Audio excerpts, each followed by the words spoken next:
CTET examination 2026 की अभी vacancy निकली है, तो इसके लिए अभी एग्ज़ाम फॉर्म भरे जा रहे हैं। 10 जून इसकी लास्ट डेट है। तो मैं इसके लिए क्वालिफाई करने के लिए आपको एक बेस्ट स्ट्रेटेजी बताने वाली हूँ, तो आगे वीडियो में बने रहिए। सीटेट एग्ज़ाम क्वालिफाई करने के लिए स्ट्रेटेजी है, सितंबर 2026 को 5 या 6 सितंबर को इसका एग्ज़ाम होने वाला है। तो इसके लिए आपको पहले टैग वर्ड्स जो है, जो कि 100% इनमें से क्वेश्चंस आते हैं। तो ये टैग वर्ड्स कौन कौन से हैं? पॉजिटिव वर्ड्स, जो भी पॉजिटिव वर्ड्स है उनको आपको उन पे ध्यान देना है। पॉजिटिव वर्ड्स वाले, जैसे एक कोई भी क्वेश्चन पूछा है और उसमें 4 ऑप्शन है, तो जो पॉजिटिव वर्ड्स है उनको आपको सही मार्क्स टिक करना है। क्योंकि जैसे कि अवसर देना, प्रोत्साहित करना, चर्चा में शामिल करके सीखने देना, सृजनात्मकता, ये सारे पॉजिटिव वर्ड्स है। तो ये अगर आप 4 ऑब्जेक्टिव में से कोई भी इस टाइप का आया है तो आप उस पर टिक करिए, वो आंसर आपका बिल्कुल सही बैठेगा। सेकंड जो चीज़ है, अर्थपूर्ण होना चाहिए, मतलब उसमें भावपूर्ण होना चाहिए, चित्र वगैरह से समझाने वाला, इस टाइप का अगर एक कोई ऑब्जेक्टिव का आंसर है, क्वेश्चन का ऑब्जेक्टिव है, तो आपको उस पर टिक करना है। भ्रमण वाला हो सकता है, वो भी सही आंसर रहता है। कारण का पता लगाना, जैसे कि कोई स्टूडेंट है वो आज स्कूल क्यों नहीं आया है, तो उसके लिए आपको 4 ऑप्शन दिए जाएंगे कि आप वो जब स्कूल आता है तो उसको दंड देंगे या फिर कारण का पता लगाएंगे या उसके घर पे फोन लगाएंगे। इस टाइप का अगर कोई क्वेश्चन आता है तो आप उसका आंसर क्या लगाएंगे कि कारण का पता लगाना। तो ये बिल्कुल आपका सही आंसर रहेगा।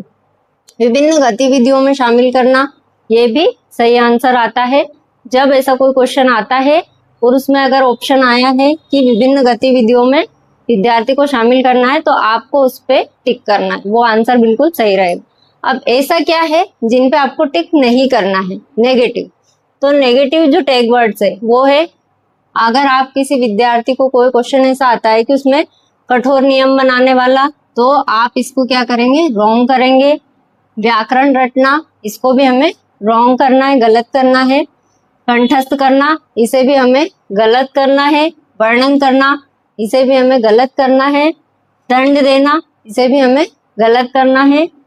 पीटना, इसे भी हमें गलत करना है, क्योंकि ये सब चीजें हमारी जो नई शिक्षा नीति है उसमें बंद हो चुकी है। पहले बोला जाता था कि पीटो स्टूडेंट को और याद करवाओ, लेकिन आजकल ये सब कुछ बंद हो चुका है। तो पीटना बिल्कुल गलत है, इसको कभी भी आपको राइट नहीं करना है।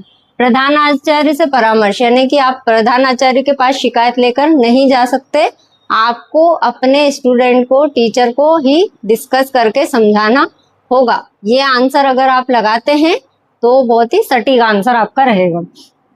त्रुटियों पर बल देना, तो आपको उनकी गलतियों पर बल नहीं देना है, उन्हें आपको सुधारने की कोशिश करना है।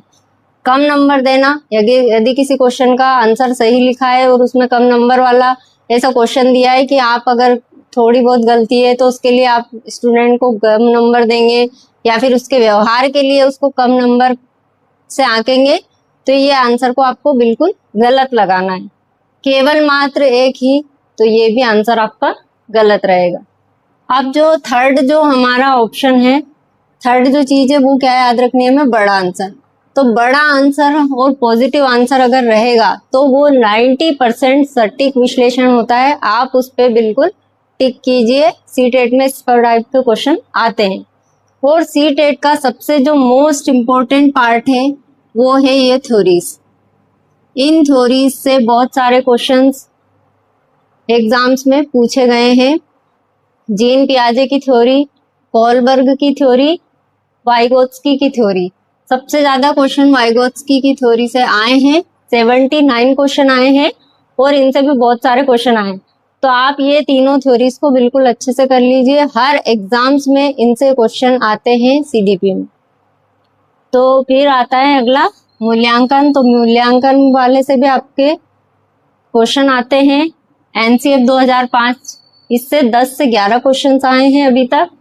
बुद्धि और अनुवांशिकता व वातावरण, इससे भी क्वेश्चंस आते हैं। ये टॉपिक को अच्छे से करके जाएं। अधिगम, पुस्तक, सृजनात्मकता, इन टॉपिक्स को भी अच्छे से करें। अभिसारी एवं अपसारी चिंतन, इन टॉपिक्स को भी अच्छे से करना है। और लास्ट जो टॉपिक है वो बताने वाली हूँ मैं, वो है विकार और अक्षमता। तो विकार और अक्षमता से भी क्वेश्चंस आते हैं। इसमें जो बीमारियां रहती है, डिसलेक्सिया, डिसग्राफिया, डिसकैलकुलिया।